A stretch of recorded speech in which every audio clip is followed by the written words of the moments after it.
Salam sejahtera Bapak Ibu serta saudara-saudari semua. Untuk mengawali renungan tentang firman Tuhan ini, mari kita bersatu di dalam doa. Tuhan Allah Bapa di sorga yang memenuhi hati, akal, dan pikiran kami umat manusia, berfirmanlah kepada kami sebab kami bersedia untuk mendengar, dan oleh pertolongan Roh Kudus mampukan kami agar boleh melaksanakan firman-Mu itu dalam hidup kami sehari-hari. Hanya dalam nama Tuhan Yesus kami bermohon kepadamu. Amin. Sebagai naskah renungan firman Tuhan pada hari ini diambil dari Mazmur 32 ayat 13 yang berbunyi, Aku yang meratap telah kau ubah menjadi orang yang menari-nari, kain kabungku telah kau buka, pinggangku kau ikat dengan sukacita. Sebagai tema yang diangkat dari naskah renungan kita adalah setiap keadaan mendatangkan hikmat. Tidak selamanya hidup yang kita jalani ini boleh mendatangkan sukacita dan kegembiraan, karena ada kalanya kita diperhadapmukakan dengan situasi atau keadaan yang membawa kita larut dalam kepedihan dan ratap tangis. Suka dan duka, tangis dan bahagia, tawa dan sedih adalah dua sisi yang datang dan pergi dalam kehidupan ini silih berganti. Akan tetapi belajarlah untuk selalu memetik hikmat di setiap situasi atau keadaan itu. Kebanyakan dari kita tidak bisa menerima keadaan yang sulit. Kita mengeluh, sering mencari-cari kesalahan orang lain, menyalahkan keadaan, dan berani lagi menyalahkan Tuhan.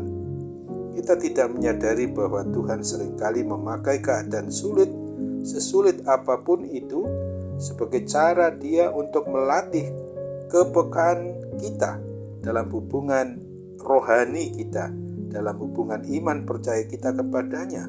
Dia akan membuka mata iman percaya kita bahwa Dialah satu-satunya Tuhan, sang pengendali keadaan, sang pengendali situasi, karena Dia sanggup untuk mengubah setiap keadaan atau situasi itu. Ayub mengajak kita mengambil sikap yang benar supaya kita merendahkan diri kepada Tuhan dan mau berlaku ramah, akrab kepadanya. Ayub 22 ayat 21-30. Bersedia menerima ajaran-ajarannya, bertobat dan belajar untuk semakin mengutamakan Tuhan Allah satu-satunya. Melalui keadaan yang sukar maupun sulit, kita bisa belajar memahami apa kehendak Tuhan dalam hidup kita. Ingatlah seperti juga dikatakan dalam Mazmur 119 ayat 71 ini, bahwa aku tertindas itu baik bagiku, supaya aku belajar ketetapan-ketetapan-Mu. Melalui kesulitan yang ada, Tuhan rindu, Tuhan menghendaki kita untuk mau metanoia, berbalik hanya kepadanya dari dosa dan kesalahan kita, dan kita menyadari kesalahan kita itu. Apabila engkau dalam keadaan terdesak dan segala hal ini menimpa engkau di kemudian hari, maka engkau akan kembali kepada pemulihan dan kesembuhan.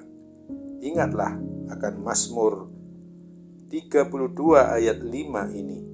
Dosaku kuberitahukan kepadamu, dan kesalahanku tidaklah kusembunyikan. Aku berkata, aku akan mengaku kepada Tuhan pelanggaran-pelanggaranku, dan Engkau mengampuni kesalahan karena dosaku. Mazmur 32 ayat 5. Peringatan Tuhan ini adalah bukti kasih-Nya yang begitu besar kepada kita, karena Ia tidak menghendaki kita menempuh jalan yang salah, terperosok ke lubang yang dalam dan tersesat di neraka itu. Pada waktu sedang terdesak, marilah kita mau datang untuk merendahkan diri di hadapan Tuhan Yesus Kristus, mengakui segala dosa kesalahan kita.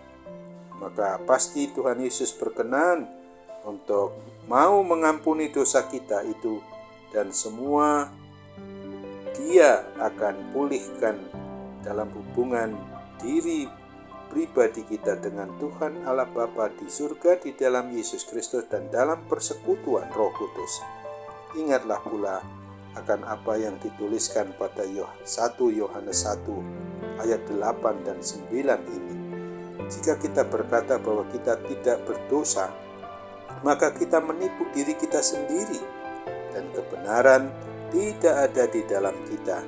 Jika kita mengaku dosa kita, maka Ia adalah setia dan adil sehingga Ia akan mengampuni segala dosa kita dan menyucikan kita dari segala kejahatan. Amin. Mari kita kembali bersatu dalam doa. Tuhan Allah Bapa di surga, terima kasih untuk firman-Mu yang boleh mengingatkan kami pada hari ini, supaya kami menyadari betul bahwa di dalam setiap situasi maupun keadaan, sesungguhnya itu dapat mendatangkan hikmat kepada kami untuk boleh memperbaharui kembali hubungan kami dengan Diko Sang Pencipta, Sang Pemelihara dan Sang Pemilik atas hidup dan mati kami umat-Mu, supaya kami sadari betul kami hidup ini hanya bisa dihidupi oleh Tuhan. Untuk itu mampukan kami agar seluruh aspek diri kami ini untuk menyadari betul bahwa sikap, tingkah laku, dan perbuatan kami adalah dalam rangka untuk senantiasa bersyukur kepadamu, dapat menyembah, dapat memuji, dapat memuliakan nama Tuhan Allah yang Maha Agung, Maha Kudus bagi kami. Bapa yang Maha Baik, ketika saat ini juga kami sedang menghadapi pergumulan karena gangguan kesehatan, adanya sakit penyakit yang masih ada di dalam tubuh jasmani kami, bahkan juga sakit penyakit rohani kami. Bapa, tolonglah supaya Roh Kudus memampukan kami untuk mengusir segala kuasa sakit penyakit apapun juga jasmani dan rohani itu, supaya kami dapat dipulihkan, disembuhkan, tidak hanya yang bersifat jasmani tetapi secara menyeluruh dalam hubungan kami sebagai ciptaan-Mu, sebagai milik-Mu yang Engkau nyatakan kasih-Mu begitu besar untuk menyelamatkan kami dari kuasa dosa dan kematian kekal. Sambutlah doa kami ini, kami bermohon dalam satu nama Tuhan Yesus Kristus, jadilah kehendak-Mu. Amin.